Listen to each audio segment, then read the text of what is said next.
কুন্ডের সাথে ১০০ একটা পার্সোনাল চুক্তি আছে, না হলে এইভাবে পার পাওয়া যায় না। এইভাবে কিভাবে পার পায়? কারণ রিসেন্ট কিছু বছরে ভিনিসিয়াস জুনিয়র যেই ডিসপ্লে দেখাইছে, যেই ফুটবল খেলছে, সেই ফুটবলের হিসাবে যদি আমি হিসাব করতে যাই, সেইখানে এল ক্লাসিকো আসলে, বার্সার এগেইনস্টে ম্যাচ আসলে, স্পেসিফিক্যালি কুন্ডের এগেইনস্টে আসলে, যে কিছু না কিছু করে এবং বাকি সিজনের আলাপ বাদ। আমরা ব্যাকিং করি যে এই ভিনিসিয়াসকে তো চাই ভাই, আমি ভিনিসিয়াসের এই ভার্সনটা আবার দেখতে চাই। এই ভার্সনটার ফ্যান আমি, এবং ভিনিসিয়াসের মতো একটা প্লেয়ার, দেখো ওর ব্যাপারে আমার মিডিওকার কনভারসেশন করতে ভালো লাগে না। কারণ আমার কোনো ধরনের কোনো ডাউট নাই আমার প্লেয়ারদের ব্যাপারে, রিয়াল মাদ্রিদের প্লেয়ারদের ব্যাপারে। They have qualities, they have won a lot, কিন্তু প্লেয়ারদের মাঝখানে একটা বিশাল রকমের গেঞ্জাম আছে। দেখো আলবা সিটির এগেইনস্টে আমরা খেলতে নামছি, আলবা সিটি যারা কিনা নিজেদের লিগে সেগুন্দা ডিভিশনে এখন ওই পজিশনেও নাই যেখান থেকে তারা লিগটা ভালোভাবে শেষ করতে পারবে, তারা 17th পজিশনে আছে। একটা টিম যারা কিনা এই গেমের আগে তাদের কোচ তাদেরকে বলে নামছে যে ভাই, রিয়াল মাদ্রিদের সাথে আমরা আমাদের ইতিহাসে কোনো গেম জিতি নাই, কিন্তু আমরা এই গেমটা জিতবো, এটা ম্যাচের আগে বলে নামছে, এবং they have won it, they have won it. এটা এটা হচ্ছে টিম স্পিরিট। আমার টিমের টিম স্পিরিট কোথায়? ফার্স্ট অফ অল, তোমার মনে হচ্ছিল না যে ভাই এই গেমটার মধ্যে এত কুয়াশা কেন? কুয়াশা এই জন্য যাতে এই ধরনের একটা গেম তোমার দেখতেই না হয়। অ্যাজ আ মাদ্রিদ ফ্যান তুমি এই পেইনটাই যাতে না নাও, এই কারণে এই গেমের মধ্যে এত কুয়াশা ছিল। তুমি যদি কথা বলতে চাও যে ভাই আলবা সিটির সাথে ম্যাচের মধ্যে কি হয়েছে, ফার্স্ট অফ অল ম্যাচের আলাপ ম্যাচের আলাপ আমি কি কথা বলবো? কি কথা বলবো যে ভাই এই গেমের মধ্যে ও ভালো খেলছে, ও খারাপ খেলছে, ও এটা করছে, এটা করছে।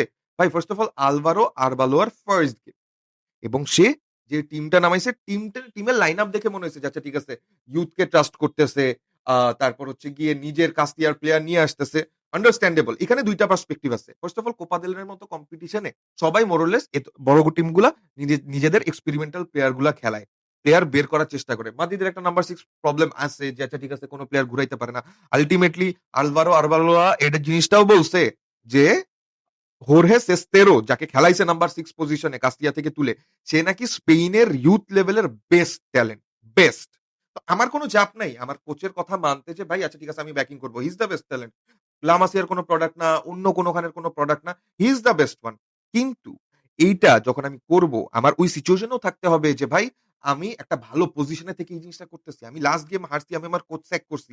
এখন যদি আমি আমার ধরো যে ভারী ওয়েপেনরি এরকম একটা টিমের এগেইনস্টে রেখে চলে আসি যে ভাই আমি এগুলাকে খেলাবো, এখানে কোশ্চেন উঠে যায়। আবার এই আলাপটাও হচ্ছে গিয়ে খুবই শোনা যাচ্ছে যে ভাই কোপা দেল রে is not a very important competition, La Liga আছে, ইউসিএল আছে, তাহলে চাপ কি ভাই? গত ৩২ বছরে ৩টা ট্রফি জিতছি আমরা কোপা দেল রের, গত ৩২ বছরে। তো সেই হিসাবে এই জিনিসটা কি মনে হয় না যে রিয়াল মাদ্রিদ একদম রক বটম হিট করে ফেলছে? রিয়াল মাদ্রিদ এখন ওই পজিশনেই নাই যে তারা কথা বলতে পারবে। কেন গতকাল ড্রেসিং রুমে এইরকম একটা টিমের এগেইনস্টে খেলার পরে ফিউনারালের মতো সাইলেন্স ছিল। কোন প্লেয়ার কোন কথা বলতে পারে নাই।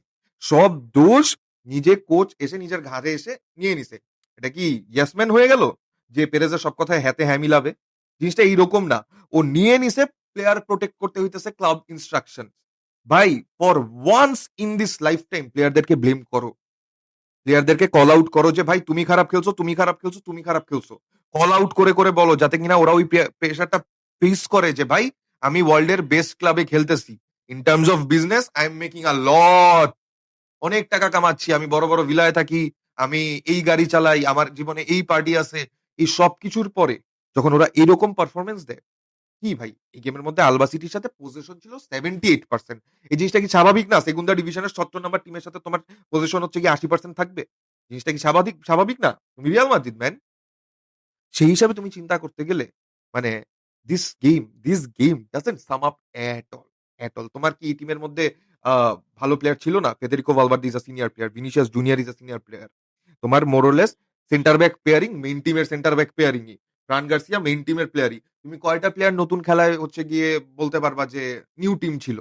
Cestero, Mastantuono, Gonzalo, David Jimenez এগুলাই তো। আল্টিমেটলি আর কি? কিন্তু এই ধরনের কোয়েশ্চেনটা থেকে যায় যে ভাই তাইলে আমি আমার ভারী ওয়েপেনরি কেন রেখে আসছি? চুয়ামিনি যদি এই জায়গায় ভালো খেলতে পারতো তাহলে খেলতো। কারণ টিমটা তো নিচের লেভেলের। তো সেই হিসাবে ওরা কি এইটা বের করতে পারবে না? এটা তো বের করতে পারা উচিত। ভাই কোন একটা captain, first of all Dani Carvajal কিন্তু যা-তা প্লেয়ার না। ঠিক আছে? দানি কারভাহাল এই টিমটাকে সার্ভিস দিচ্ছে অনেক বছর ধরে, এবং দানি কারভাহাল এই টিমের দ্য মোস্ট পিট ইউসিএল এর একটা ক্রুশাল পার্ট। একটা ভেরি ক্রুশাল পার্ট। সে খেলছে ক্রিস্টিয়ানোর সাথে, বেলের সাথে, বেনজেমার সাথে, লুকা মডরিচের সাথে, টনি ক্রুজের সাথে, প্রাইম ইস্কো ডিস্কোর সাথে, ইস্কো মাজিস্কো। ঠিক আছে? এইসব প্লেয়াররা যখন জিদানের কথা শুনতে পারে, আমি জানি না যে এইসব প্লেয়ারদের কি প্রবলেম যারা কিনা এখনো 25 বছর পার করে নাই অনেকে। ভিনিসিয়াস 25-26 বয়স হইতো, আর কত? রদ্রিগো কত? জুড বেলিংহাম কত? এরা তো এখন পর্যন্ত ওই লেভেলটাতেই যায় নাই যারা কিনা, যেটা কিনা আমাদেরকে দেখায় আসছে, যেই গ্লোরিটা বেঁচে আমরা এখনো খাচ্ছি। ঠিক আছে? তো সেই হিসাবে ওয়্যার ইজ দ্য পয়েন্ট? এই যে রেমন্তাদা করলাম না গত ইউসিএল এ আমরা, একটা ম্যাচের আগে যে ম্যাচ ঘুরাই দিব। রেমন্তাদাটা আসছে কোথা থেকে? ওরা বানায় গেছে। দানি কারভাল ওই টাইমের প্লেয়ার। এবং দানি কারভাল যখন এসে এই জিনিসটা বলে যে রিয়াল মাদ্রিদ তার রক বটম হিট করছে। তার বিং দ্য ক্যাপ্টেন এই ধরনের স্টেটমেন্ট সে যখন দিচ্ছে যে প্রত্যেকটা রিয়াল মাদ্রিদ প্লেয়ারের উচিত আয়নার সামনে দাঁড়ায় নিজেকে নিজে ফেস করা। ভাই ফার্স্ট অফ অল তুমি আয়নার সামনে দাঁড়াইলে দেখতে পারবা যে তুমি যে ব্যাচটা পরে আসো সেটা কতটা প্রেস্টিজিয়াস, আর তুমি যে আচরণ করতেছো দ্যাটস নট মানে পাপা পেরেজ আলটিমেটলি সব ডিসিশন নিবে। আলভারো আরবালোয়া আমি দেখতেছি এই সিজন শেষ পর্যন্ত করতেই পারবে না। কিন্তু তুমি এখন মার্কেটে কোচ কোথায় পাবা? অলরেডি তো আমরা শুনতেছি যে হচ্ছে গিয়ে মাদ্রিদ নতুন সিজনের জন্য কোচ খুঁজা স্টার্ট করে দিচ্ছে। কোচ কোথায় আছে? কোথায় আছে? আমি আরবালোয়াকে দেখতেছি যে চলে যাচ্ছে, তারপর হয়তো সোলারি টানবে, যত ধরনের পার্সোনাল পুল আপস আছে, একদম মাদ্রিদ লেজেন্ড আছে, এগুলা টানা শুরু হবে। কারণ আলটিমেটলি কোন সিস্টেম ছাড়া this team will never function. তোমার কোচকে ওই পাওয়ারটা দিতে হবে। জাবি আলোনসোর সাথে কি হইছে? ভাই, জাবি আলোনসো যখন এসে বলতেছে যে এই টিমের মধ্যে অথরিটি প্লেয়ারদেরই, তাহলে তো সিস্টেম বিল্ড হবে না। কারণ মাথা অনেকগুলা, একটা মাথা থাকা উচিত। একটা মাথা যে কিনা কল দিবে যে তুই আজকে 50 কিলোমিটার দৌড়াবি, মানে তুই দৌড়াবি। কোনোই নেই যে ভাই গতকাল রাতের বেলা পার্টি করছি দেখে আমার শরীর চলতেছে না। এগুলা বোগাস বোগাস। আর আমি প্রিটি শিওর যে মাদ্রিদের সিনারিওটা এরকম যে প্লেয়াররা এখন ইন্টেন্সিভ ওয়ার্কআউটের মধ্যে হচ্ছে গিয়ে নাই, তারা হচ্ছে গিয়ে খুব হেভি কিসের মধ্যে, ট্রেনিং এর মধ্যে নাই। এগুলো তো আনতে হবে, এগুলাই তো ব্যাক করতে হবে। আমরা যখন রিপিটেড টাইমটা, ক্রিস্টিয়ানোর টাইমটা, বেনজেমার টাইমটা ছিল, that was elegant because that was perfect. এই কারণে other than that I have literally no issues with this. আমি আমার টিমকে সাপোর্ট করে যাব, আমি আমার টিমকে ব্যাক করে যাব। কিন্তু আলবা সিটির মতো একটা টিমের এগেইনস্টে যখন আমার সেট পিস থেকেই গোল বের করতে হয়, তাইলে আই কিড ইউ নট, তুমি 80% পজিশন ওদেরকে দাও, এট লিস্ট যারা কিনা খেলা দেখতেছে তারা ওই খেলাটা এনজয় করুক। যে অপোনেন্ট টিমটা অনেক ভালো খেলতেছে। ওদের এক্সজি, একের চেয়ে নিচে, ওরা ৩ টা গোল দিছে। How did they over perform? এটা কেমনে সম্ভব? কেমনে সম্ভব? মানে আমি যখন দেখতেছি যে আমার টিমে এইটা নাই, এই যে হোর্হে সেস্তেরোকে নিয়ে আসা হয়েছে কারণ নাম্বার 6 নাই, কেউ খেলতে পারতেছে না। তো এই জিনিসটা তো জাবি আলোনসো বলছে, কার্লো আনচেলত্তি বলছে, ভাই তুমি যদি এখন এই টিমের মধ্যে কার্লো আনচেলত্তিকে কোচ এনে, জিদানকে অ্যাসিস্ট্যান্ট ম্যানেজার এনে, তারপর জুয়ার্গেন ক্লপকে অ্যাডভাইজার এনেও বসায় দাও না, they are not gonna get fixed. কারণ ইগো প্রবলেমস, কারণ the players are the problem.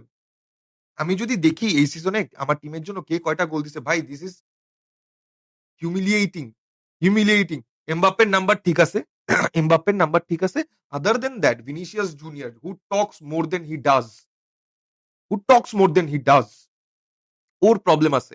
আমি দেখতেছি যে এখানে কোনো এমন একটা প্লেয়ার নাই যার কিনা এটলিস্ট 10টা গোল আছে। ভাই বার্সেলোনার কথা যদি আমি বলতে চাই, ওদের এমন 6টা প্লেয়ার আছে যারা কিনা 15 প্লাস গোল এন্ড অ্যাসিস্ট করছে। ফার্মিন লোপেজ আছে, ফারান তোরেজ আছে। ভাই first of all Lamine Yamal, Raphinha, Lewandowski তো ধরেই রাখছি। তারপর ফারানও পারফর্ম করতেছে। তাহলে তুমি যাবা কোথায়? তোমার রাইভাল টিম যখন এমন করতেছে, মনে কি হয় না একবারও যে ভাই we have to do better? Ego প্রবলেমটা সাইডে রাখি। দেখো, ভিনিসিয়াসের এগেইনস্টে বা কোনো প্লেয়ারের এগেইনস্টে যখন কেউ ভুল কথা বলে, দ্য ফ্যান বেস লিটারালি ধুয়ে ফেলে। এই যেমন দিয়েগো সিমিওনে বলছে ভিনিসিয়াসের সাথে আলাপটা। দিয়েগো সিমিওনে কি একদিনের প্যাটার্নে সবাই ধুয়ে দেয় নাই? প্লেয়াররা কি কল আউট করে নাই ওকে? অফকোর্স করছে। বলছে ইন্টারভিউতে। তাহলে কেন এইরকম একটা সিচুয়েশনে আমাদের পড়তে হয় যেখানে প্লেয়াররা এই জিনিসটাই পুঁজি করতেছে? যে ভাই ঠিক নাই, হচ্ছে না, এটা না, সেটা না, ভাল লাগতেছে না। আর কত? আর কত নকরা দেখব? কারণ এই সিজন গেলে নতুন কোচ আসবে, কেন আসবে? ইয়র্গেন ক্লপ যদি জাবি আলোনসো পুরা সিজন, ১.৫ সিজন পারফর্ম করা না পরে, ও হচ্ছে গিয়ে স্যাক হয়ে যাইতো, ইয়র্গেন ক্লপ আসতো। সে ইন্টারেস্টেড ছিল, অ্যাট্রাক্টেড ছিল। ওয়ার্ল্ডের সবচেয়ে প্রেস্টিজিয়াস ক্লাবে তাকে ইতিহাস বেঁচে নিয়ে আসা যাবে because he is a very good coach. জিনিসটা সামঞ্জস্যতা, এলিট মেন্টালিটিটা বজায় রাখতে পারত। কিন্তু আল্টিমেটলি সে এখন যেই মেন্টালিটি দেখাচ্ছে, সে কেন আসবে? কারণ তাকে তো টাইম দিবে না। তাকে বলবে যে তুমি ট্রফি জিতো। তাকে সিস্টেমেটিক প্লেয়ার্স দিবে না। বলবে যে আমার মিডে ইনাফ প্লেয়ার আছে। আছে আমার Jude Bellingham, Camavinga, Tchouameni, Fede Valverde. Perform কে করতেছে? আর্দাগুলার থেকে আমি যে পারফরম্যান্স দেখছি আমি এক্সপেক্ট করি না ম্যান। মাস্তানতুনো থেকে যেই হাইপ নিয়ে আসছি এই জিনিসটা এক্সপেক্ট করি না। And it's not about their quality. আমি জানি আর্দা কি বল ছাড়তে পারে। আমি জানি হচ্ছে গিয়ে মাস্তানতুনোর লেফট ফুটটা কি। আমি জানি যে ভিনিসিয়াসের প্রাইম টাইম কি ছিল। কিন্তু আল্টিমেটলি এইটা যদি হয় আমাদের ম্যাচ রেজাল্ট, এটা যদি হয় আমাদের competition result, then how come business ওয়াইজও তুমি ৫-১০ বছর পরে সার্ভাইভ করবে? I don't see you doing that. সবাই তো যে যার মতো টাকা বানায় ফেলেছে। কিন্তু ক্লাবটা যে এদিক দিয়ে ডুবে যাচ্ছে তার কোনো খেয়ালই নেই। এই সিস্টেমটা একদিনে চেঞ্জ হবে না। কিন্তু এই সিস্টেমটা একদিনে চেঞ্জ করার জন্য একদিনে একটা বড় ডিসিশন দরকার। এবং এই বড় ডিসিশনটা কবে আসবে? তোমার যদি মনে হয় যে Vinicius junior is not playing good, substitute him. ৯০ minute এই গেমটাতে খেলছে, ফেদে ভালভার্দে খেলছে, আর্দা গুলার খেলছে। দে আর ফার্স্ট টিম প্লেয়ার্স যারা কিনা খেলে। Not senior first team players, ২ টা সিনিয়র। কিন্তু আল্টিমেটলি হচ্ছেটা কি? I am very disappointed. আমি জানি না এই যে অত্যাচারটা প্রত্যেকদিন রাতের বেলা, প্রত্যেকদিন সপ্তাহে রাতের বেলা হচ্ছে গিয়ে আমাদের দেখতে হয় যে এইরকম আমার টিম খেলতেছে। After going through the whole day যখন আমাদের এই কনভারসেশনে আসতে হয়, আই কিড ইউ নট, ভাই ম্যানচেস্টার ইউনাইটেড তো তাও কিছু জায়গায় পোর্ট্রে করতে পারে যে আমাদের এই ল্যাকিংস আছে। মাদ্রিদে তো এটা ভিজিবল যে ম্যানেজমেন্টই প্রবলেম এবং ডে 1 থেকে প্রবলেম যে প্লেয়ারদের উপর অথরিটিটা বেশি। আই কিড ইউ নট, আমরা যতবার হচ্ছে গ্যালাক্টিকো টিম বানাইছি কিছু না কিছু প্রবলেম ছিল ইগো রিলেটেড। ভাই এটা সলভ করতে হবে ম্যান, সলভ করতে হবে। আমি জানি না কেমনে হবে বাট ডিসঅ্যাপয়েন্টেড, হেভিলি ডিসঅ্যাপয়েন্টেড।